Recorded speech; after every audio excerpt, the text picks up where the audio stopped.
Mini Wargamer Dave here from MiniWargaming.com. Welcome, Wargamers, to another episode of Rules You Got Wrong. This is in response to the battle report that I made with Joe, the Banter Bat Rep Pie Plate Challenge.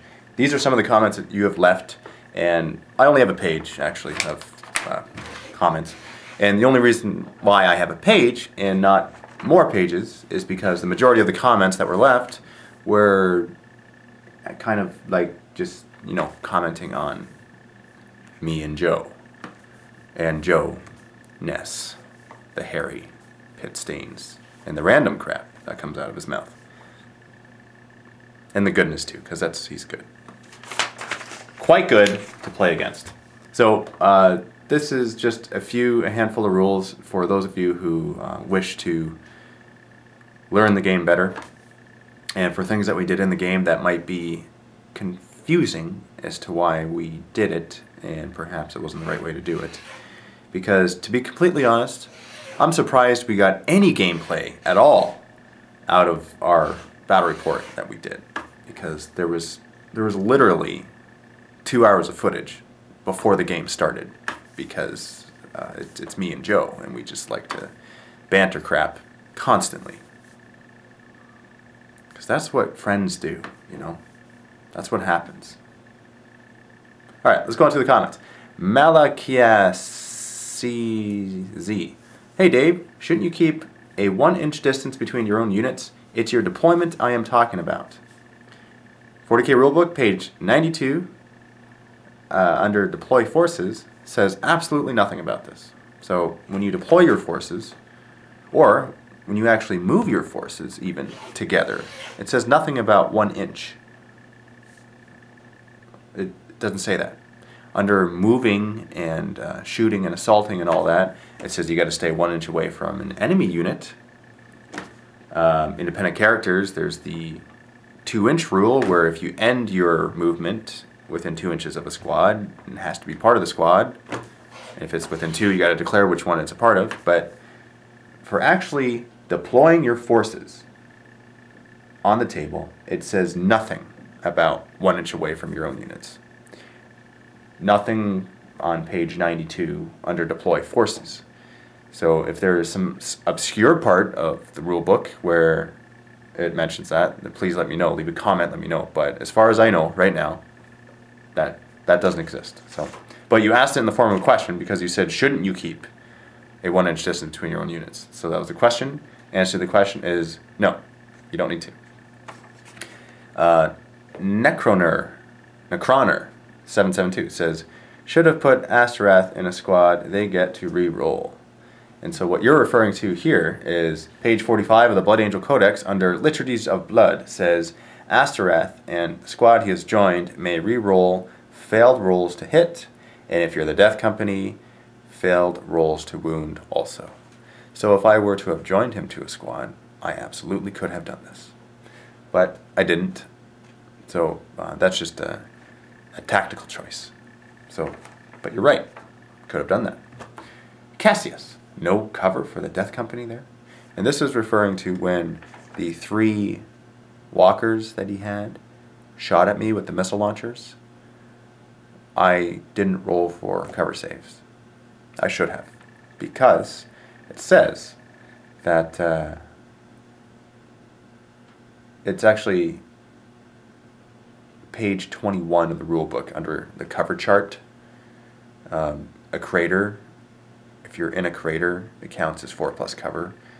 And it also says that when you explode a vehicle, you replace the vehicle with terrain, whether it be a crater or wrecked vehicle terrain, to represent the damaged vehicle or the aftermath of the vehicle. So that's correct. I was in 4+ cover. I should have received a cover save, but I forgot to make it. He didn't remind me to make it because he's a very nice guy, as he stated in the video. He should have not told me about it because he was going with his acting of not being a nice. He's actually a very nice guy. No matter what you say, Joe, people are going to think you're a nice guy. No matter what you do, people are going to think you're a nice guy. Just look at your face. Look at your face. People smile, not because you look funny. It's because they just see the glee. And apparently it's contagious, even through the camera lens. People like it. I like it. Let's go to another comment. Rar, Grey Knight. Can you only ever have one save, like an armor or a cover? Please respond. So to this I say, now this would be considered one of the basic rules, like anatomy of the game. And so if you're asking it, if you don't know, that's fine. I'll just answer the question. And the answer to that is there's 3 types of saves. There's armor saves, invulnerable saves, and cover saves. Typically, when you're shot at with something, you're going to want to make your armor save. Unless the AP value of the weapon shooting at you is equal to or less than your armor value, then you're going to want to make another save available to you, if there is one available to you, i.e. an invulnerable save or a cover save. If, let's say you're in cover and you're shot at with a weapon that doesn't negate your armor save, meaning it's equal to or less, then what you do is you choose the best possible save, and only one of them. So let's say you have, let's say you're an orc, okay, and you got a t-shirt save of 6+, and you're in 4+ cover, and you're shot at with a weapon that like an AP, whatever, AP, actually it could be AP anything weapon, it'll negate your save. So you're going to want to choose the cover save in that case, because you get a 4+ cover. Right? Let's say you're in 4+ cover. So whatever save is available to you, and the best possible one out of those, choose that one, and only one of them. Feel no pain, that's different. That's not a cover save. Reanimation protocols, that's different. That's not a type of save. That's a roll after the fact. And so we're only talking about saves right now. Invulnerable saves are made no matter what. So if something, let's say you're shot at with a Flamer template and you're in cover. Since Flamer negates cover, and let's say that takes out your armor save, but you have an invulnerable save, then you're going to want to make that one because you're able to make it.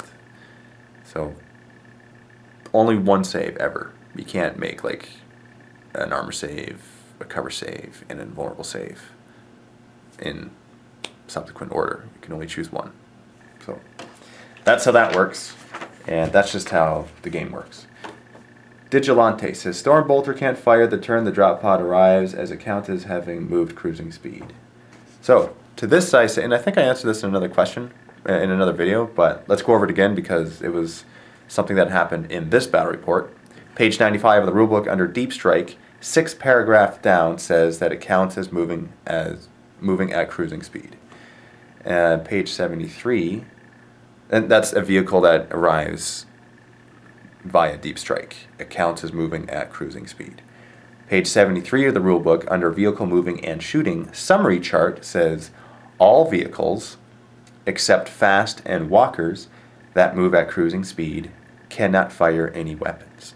So you're absolutely correct when you say that I shouldn't have been able to fire my Stormbolter, because a drop pod is not a walker or a fast vehicle.